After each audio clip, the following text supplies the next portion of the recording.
Lifelines. This is an unreleased tune of his. You can hear audio of him playing it on YouTube through his various bootlegs at Eddie's Attic, places like that. A lot of people doing covers of it. All of them are pretty much played differently. I'll tell you what I think should be played. And at least one area where it's one of those John Mayer, look at me, I have giant monkey thumbs chords, which is impossible for us mere mortals to play. So for one of the few times I'll offer you a reasonable facsimile to play that, because what he's doing is next near to impossible. Here's some notation used in the on-screen tab. These are rest symbols. So to get a staccato type feel, we're going to be deadening the vibration of the strings and actually introducing pauses of dead silence between the notes quickly. The X's with an S above them are slaps, indicating a slap with the thumb, a percussive deadening of the note.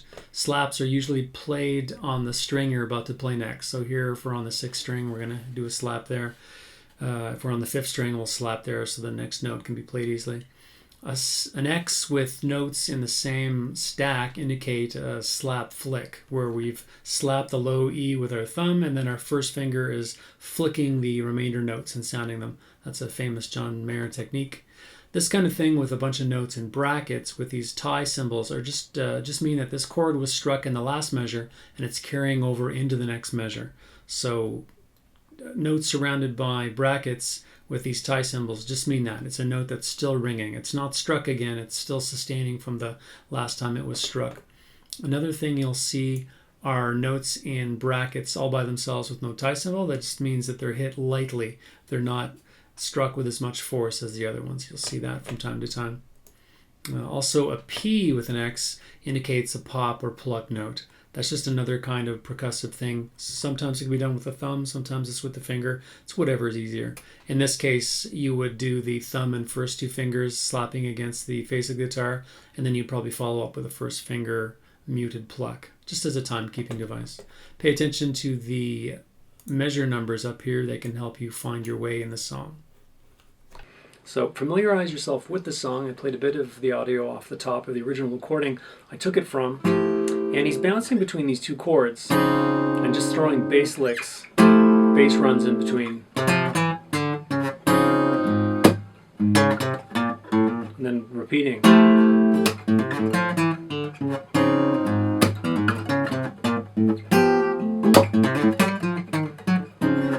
Changing up the bass licks here and there to some interesting variances. So let's look at that. So we have this F major 7, 9, no 5th chord.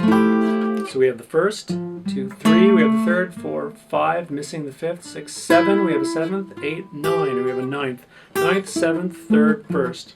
To get this happy sounding F major 7, 9, no 5th. And then the 2nd chord is down at the 4th position on the A4, and that is the C sharp version of the same chord, same exact fingering.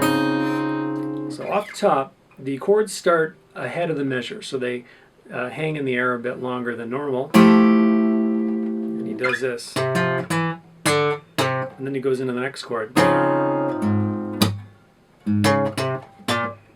So each chord has an an accompanying bass kind of riff after it.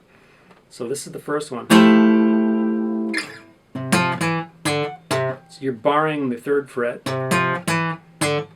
ending off at the A3 here, sliding up a bit into the chord here. And a neat thing he does on this C sharp chord all the time pretty much is he frets it and then he reaches up with the 2nd finger, hits the E4 note here, this G sharp, and then the slap, like that. So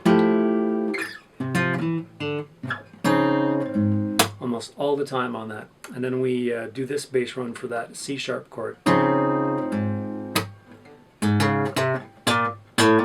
So we're barring at the 4th fret, and then just coming down. And that's the only time we do that, from the A to the A sharp.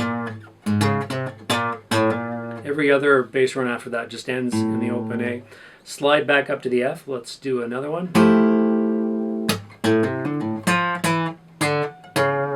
This time we're introducing a hammer-on and ending on the A4, which is perfect because we can just jam on that chord.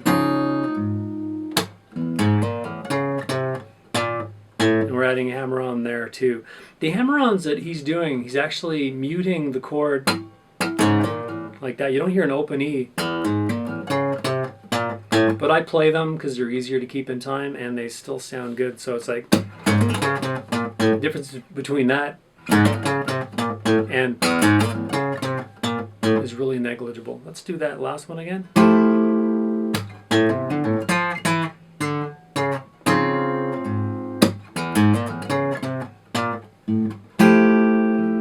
This one's a bit, you also notice on the chords this time around, he's kind of strumming the chord, pulling it, plucking it, and then going back to it, just hitting the top bass note, and then a slap.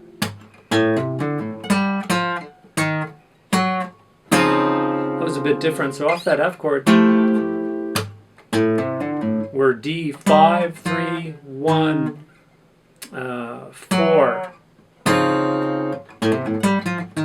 Just a different kind of attitude to it.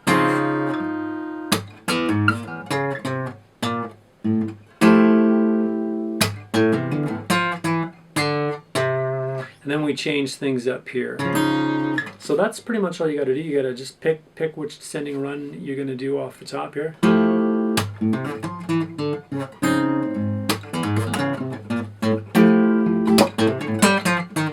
Change it up if you want. Just like that. And be sure to keep it in time. Sometimes when I'm teaching these, I'm so concentrated on the notes, I kind of forget to tell you guys about the rhythm. There's definitely like a swing to this, and you got to kind of stay in the pocket, tap your foot, keep in touch with the instrument.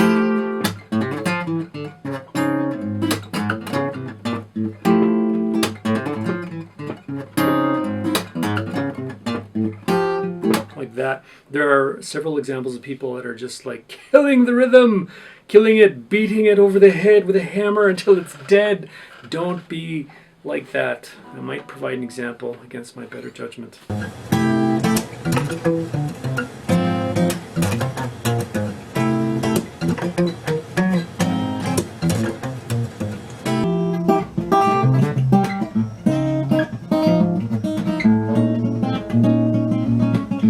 Alright, so that's not making fun of anyone's timing. It's just to point out an example of when some people are learning things, they kind of move away from the source material and don't listen to it enough. And then pretty soon they're off noodling in their room. They're like, oh yeah, I got it all figured out, but it's totally different from the source material. So make sure you go back and listen to the tracks of what you're trying to learn here. And yeah, stay on target. So after that last lick off the F, the chords start to, we do some different things with the chords. We kind of play around in the chord shape and some descending notes.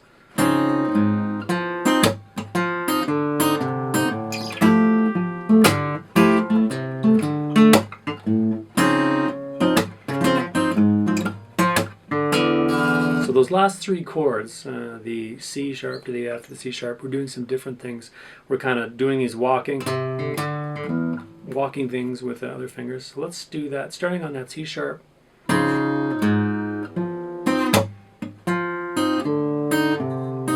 So we start off normally, and then the D3 with our first finger, we're kind of hitting the low note with our thumb, snatching the high note with our two fingers.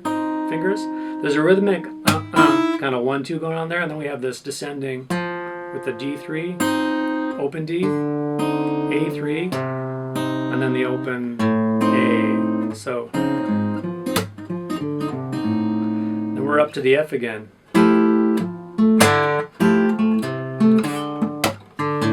Ending with an open A there. That F is kind of neat because it features a rhythmic smack on the open D.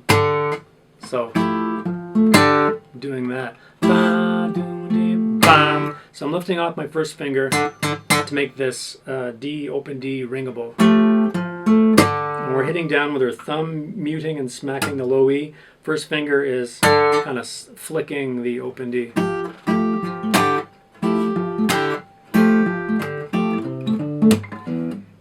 Except that's supposed to be an open A. Like that. Let's do that part slow.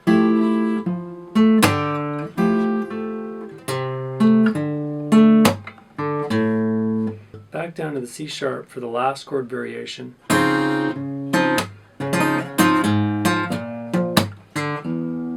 Like that. So that last C sharp has a roll I'm going to double kind of snatch. And then that run down again. Slap. And then ending off in the open E. So you can hit the open A to open E, or the open D to open E, or part of the chord. Open E, it's up to you. Let's do those three things again.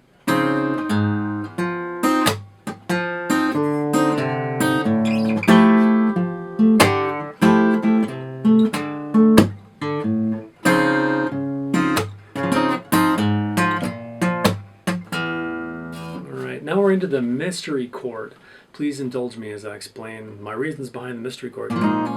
Here is the rhythmic note choices of the mystery chord, but this is not the way it's played normally. So it's the ba ba ba ba ba ba ba ba, and that rhythm, that melodic thing on the high strings changes every pass. But he doesn't play it there. So why am I playing it there? It's because I can't play it the way he plays it. I can tell on the tape that he slides into this A sharp. So he's playing it at the 6th position. I can also hear on the tape that this melody here, I can hear two notes at the same time.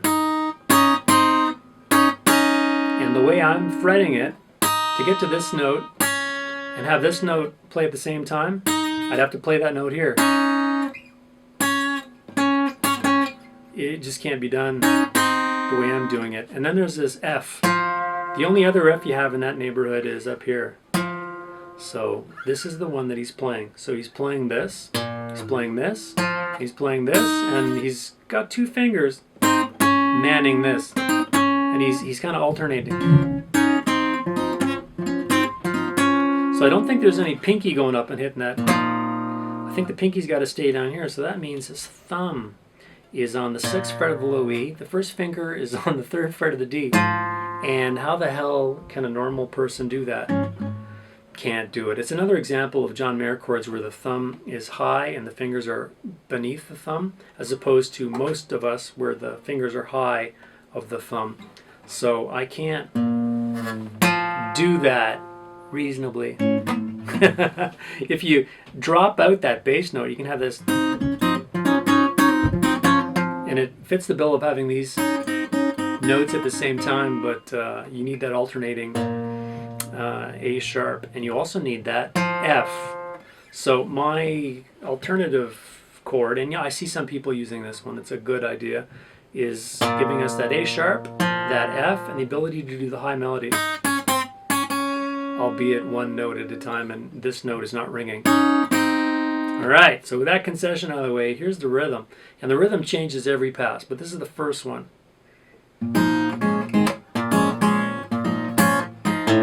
So, it's kind of the rhythm on the high note. And you'll hear a roll chord in there.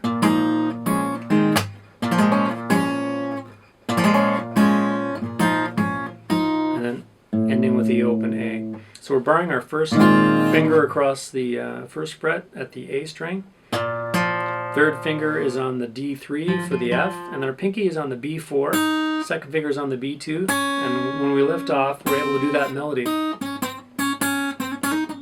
And we're alternating with the thumb on the 5th string A.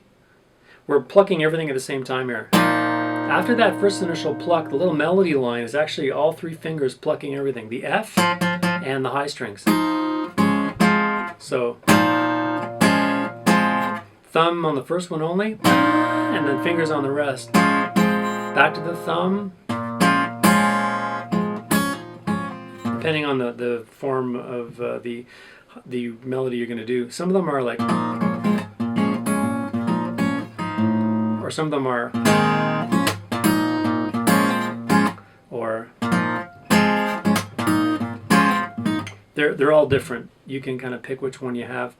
The tab shows all the variations. So enough about the mystery chord. I suggest you do it.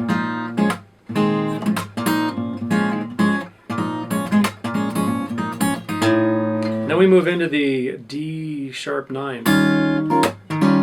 Move it up 1 fret, and then back into this. So now we have enough chords to do the verse. The verse is like this, using that F major 7 9 chord, and then the C sharp major 7 9 chord, slap an open string, into the mystery chord, into the D sharp 9 chord, write it up to the 7th fret, and then start all over again.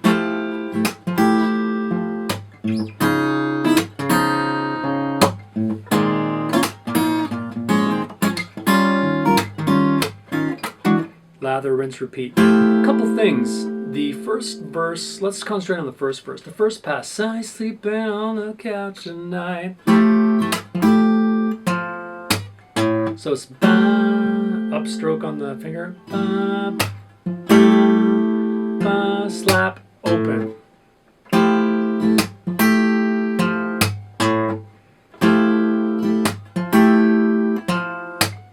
Then back to the C sharp here. Slap, open. And I believe we go to the low E there. Yeah, so we're low A after the F, low E after the C sharp.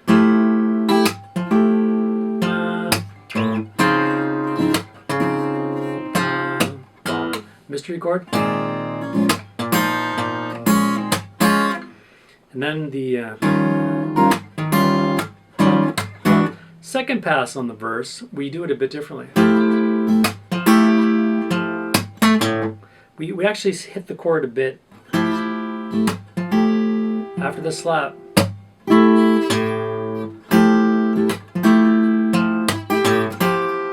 I'll loop it.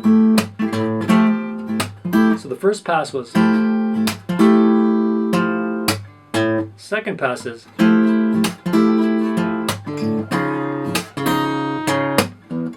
so it just gives you a bit more movement, and you're kind of free to do what you want. I think it's just an automatic thing he does on autopilot.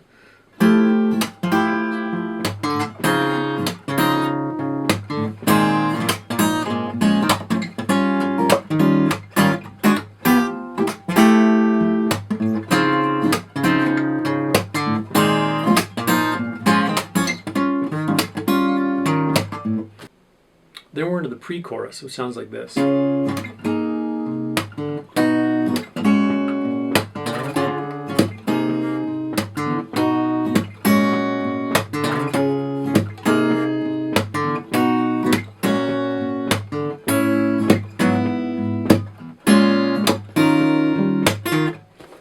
So they're pretty much room handle grip major chords. You have a C sharp here.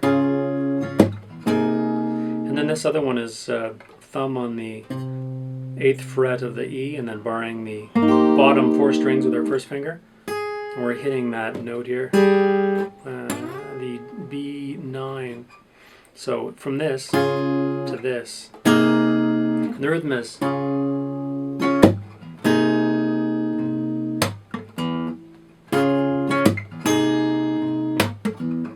ending with an open E between each one. Upstroke on the finger, slap. And I tend to upstroke or just hit an open D when I'm transitioning. And then into the next one, which is at the B. And then we have a nice thumb slide up to the 9th fret again, where we start all over again.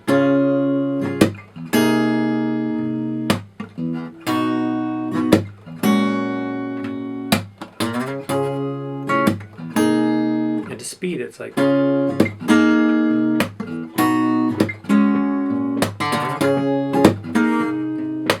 You can throw in extra bass notes, it sounds good.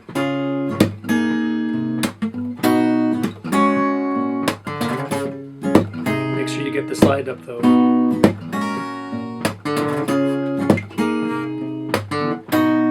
And it ends off like this. Fifth position here. And then back into that D9, D sharp 9. So remember the slide and then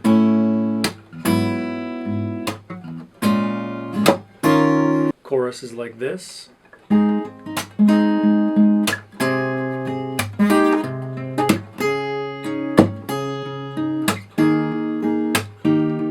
That's that, isn't it a shame?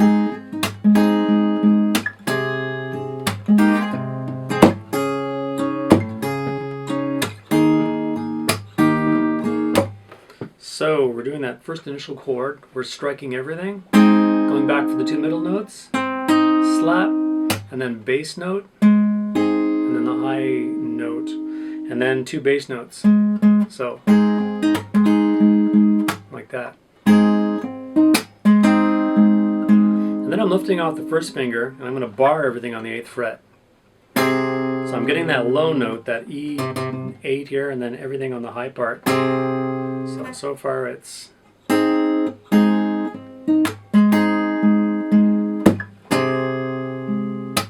And I do this, he does this thing where he's actually keeping the pressure on the first finger and the pinky in the chord, and he's lifting off and hammering on these two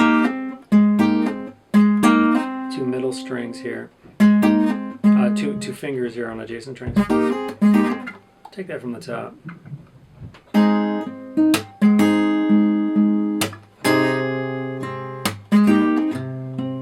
That's the whole thing in its entirety before we move to another chord. One more time.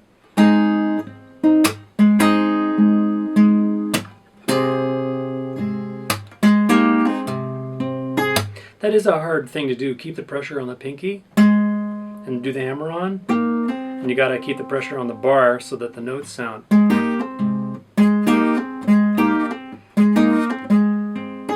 One more time, then we'll go to the next part.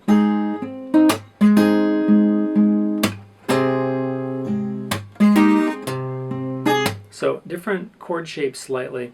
We're moving our third finger up to the D11 and we're sounding the whole chord. We're just kind of playing around on the outsides, high and low, and then the middle part. Just this.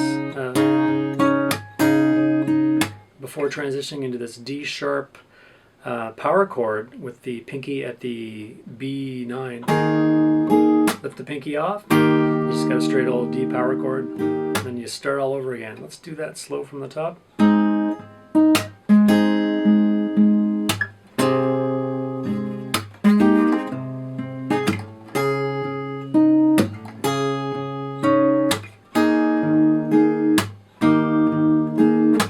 And the trick is, after the slap, slide right over, get that chord again.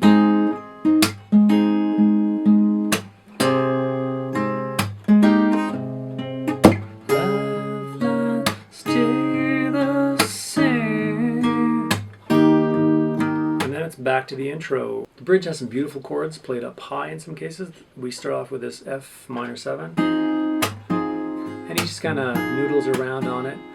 Secondary passes every day, round and round. That part he kind of adds bass notes.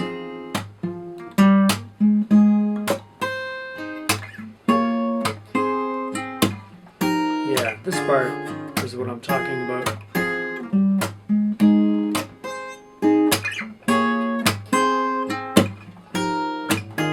Let's look at those chords. So this is the F minor 7. So we can walk up this A string, 8, 10, 11, and then return to this high. Slide that same shape up to the A sharp minor 7. Slap, and then we shift our fingering slightly to an A sharp with a C in the bass.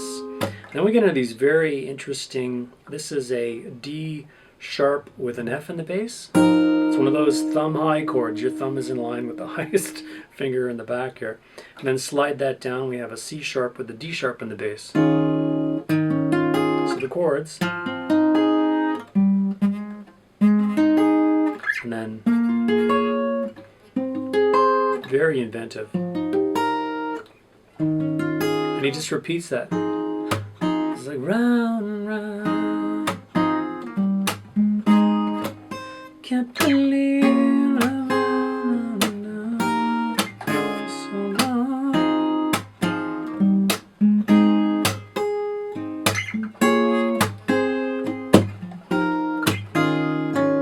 back into the main body of the song. So that's pretty self-explanatory. Just get the rhythm down. So coming out of the outro, we have the scat singing, and after that he starts changing things up instrumentally, all by rotating around this progression, the F to the C sharp to the A sharp to the D sharp. So he's throwing licks like this.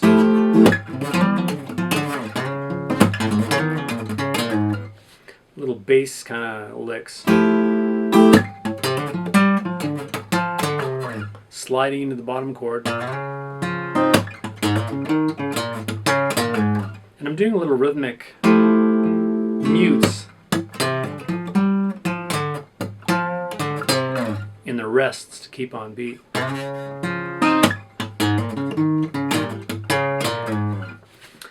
There's a small variation up top where he's like, so he spends more time in the chord part. And then we have one of these similar to what he does in Neon, where he's got this open E hammer on to 6, and then the 4th fret on the string underneath, and then open hammer on to 8, 6 on the bottom string, and then open to 10, and then 8 on the adjacent string. And then you have one more beat to do something. You either go back down, or you repeat where you were.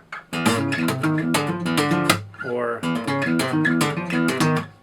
it's very dirty and loosely done there, so don't worry if you don't get it perfectly. Just make an attempt at it. What else do we have? And it's all in the context of this. So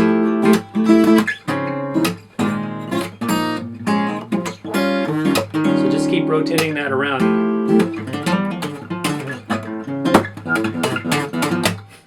And change it up. Don't be afraid. He also does some stuff coming into this chord. My made-up version of it. He can come in up high. Yeah, that's very cool.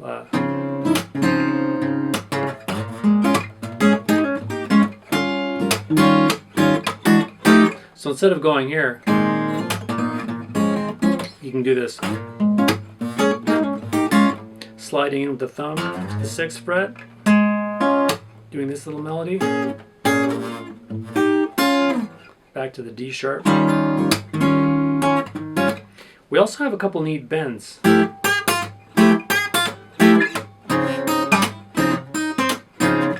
So that F chord, we have this, and then immediately we bend up on the B8 and then down to the 6.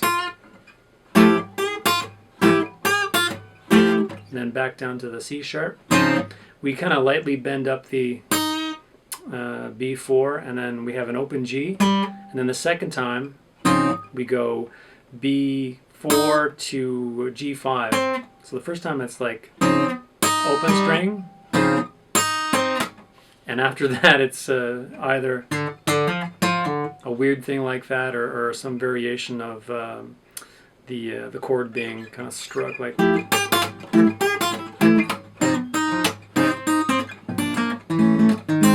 He does this improvised thing where he just does a, and in the tab I wouldn't even recommend following what he does because he's just kind of making it up off the top of his head. So all kinds of stuff works. That bend though is nice.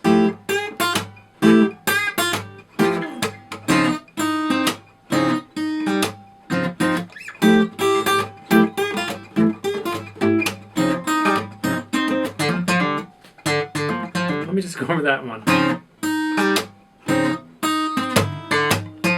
He actually plays that. It's kind of like after the. So I don't think I would ever play that thing note for note. A lot of stuff in this you don't want to. You just want to get the overall feel. So we've covered a couple of the licks, and he ends it off with this.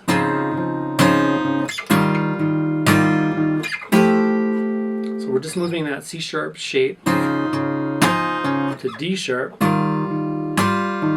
to the F, then you're done. Hope you enjoyed it. I'm really kind of pissed that I can't manually do that chord. I think that's something I'm going to work on. But you know what it is. And yeah, I don't expect anyone's going to be doing that one anytime soon. Hope you enjoyed it.